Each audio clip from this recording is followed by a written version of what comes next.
एक स्टूडेंट का क्वेश्चन था कि सर अगर हमने किसी फर्म का GSTR1 ड्यू डेट के बाद फाइल किया यानी कि लेट फाइल किया तो क्या सामने वाले पर्सन्स को उस मंथ में उस इनवॉइस का ITC मिल जाएगा या फिर नहीं मिलेगा। ये जो क्वेश्चन होता है ना, ये क्वेश्चन एक नॉर्मल जो स्टार्टिंग लेवल पर जो अकाउंटेंट होता है जो फर्स्ट टाइम GSTR1 फाइल कर रहा है या उनके अकाउंट माइंड्स में जरूर आता है।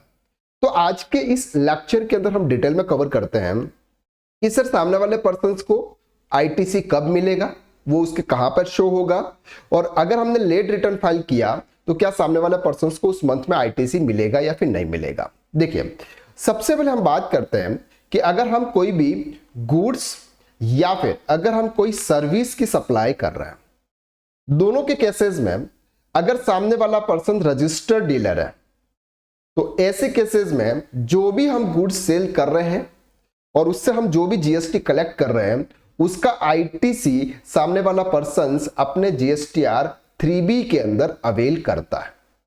लेकिन सामने वाले पर्सन्स को उसका ITC तभी मिलता है जब हम हमारे GSTR 1 के अंदर इनवॉइस वाइज डिटेल शो करते हैं। यानी कि सर अगर हम रजिस्टर्ड डीलर हैं, सामने वाला पर्सन भी रजिस्टर्ड डीलर है, तो ऐसे केसेस में GSTR 1 के अंदर इनवॉइस वाइज डिटेल दी जाती है। फॉर एग्जाम्पल, मिस्टर राम एक पर्सन है जिसको हमने गुड सेल्स किया और उसको हमने एक मंथ में 2 इनवॉइसेस इश्यू किए हुए हैं, तो दोनों इनवॉइसेस की डिटेल्स अलग अलग आपको GSTR 1 के अंदर देनी होती है।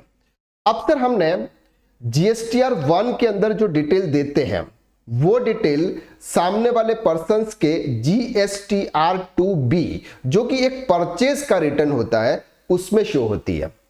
जब GSTR 2B के अंदर वो ITC शो होती है तब जाके वो उस मंथ में GSTR 3B के अंदर उस ITC को अवेल कर पाता है।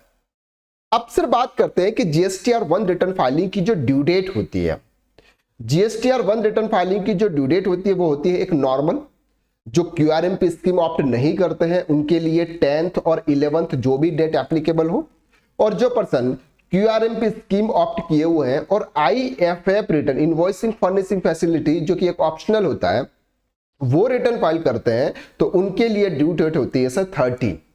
दैट मीन्स कि अगर मैं बात करूं जनवरी 2026 की, जनवरी 2026 के GSTR 1 की जो ड्यू डेट थी वो थी सर 11th Feb 2026 और IFF वाले के लिए थी 13 Feb 2026। अगर आप 11th या 13th तक GSTR 1 फाइल कर लेते हैं तो सामने वाले पर्सन्स के GSTR 2B में शो हो जाता है। अब फिर बात करते हैं कि GSTR 2B जो है, जो हमारा परचेज का रिटर्न है, वो रिटर्न 13 को फ्रीज हो जाता है। यानी कि 13 की जो डिटेल्स आपके GSTR 2B के अंदर आ जाती है, उसके बाद अगर आप कोई भी पर्सन्स 14 के बाद अगर GSTR 1 फाइल करता है तो वो उस मंथ के GSTR 2B में शो नहीं होती है। फॉर एग्जाम्पल मैं आपको बताता हूं ताकि आपको एक क्रिस्टल क्लियर हो जाए। जैसे कि फॉर एग्जाम्पल मिस्टर राम ने अपना GSTR 1 फाइल किया सर 14 Feb को, 14 Feb 2026 को उसने अपना GSTR 1 फाइल किया और उसने श्याम को एक इनवॉइस इश्यू किया था जिसकी वैल्यू थी सर 1 लाख रुपीस और 18,000 रुपीस का फॉर एग्जाम्पल उस पर IGST का टैक्स था। अब सर उसने GSTR 1 14 Feb को उसने फाइल किया। GST की ये जो इनवॉइस की डिटेल्स है ये उन्होंने अपने उसके GSTR 1 के अंदर शो की, लेकिन सामने वाला पर्सन जो मिस्टर श्याम है उसने उसका GSTR 2B देखा तो उसमें उसको ITC वो इनवॉइस शो नहीं हो रहा था। क्यों नहीं हो रहा था?